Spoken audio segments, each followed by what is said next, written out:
సమావేశంలోకి హృదయపూర్వక స్వాగతం. మీరందరూ మీ నేపథ్యం, మీరు ఏ పార్టీ నుంచి వచ్చారో, లేకపోతే అసలు ఏ పార్టీ లేకుండా ఫస్ట్ టైం చేరుతున్నారా, ఇవన్నిటి మీద నేను మాట్లాడదలుచుకోలేదు. ఖచ్చితంగా జనసేన పార్టీ అంటే ఒక ఖచ్చితమైన డిసిప్లిన్ ఉంటుంది.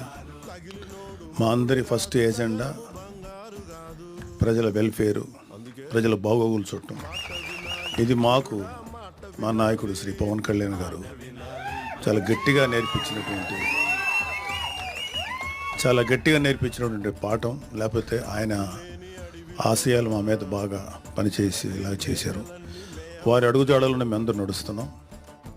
సో మీ ఫస్ట్ ప్రయారిటీ ఎవరైతే జనసేనలో చేరబోతున్నారో, మీ ఫస్ట్ ప్రయారిటీ మనల్ని నమ్ముకోను, లేకపోతే అవసరంలో ఎవరైనా ఉన్నారో వాళ్ళకి మన శాయశక్తుల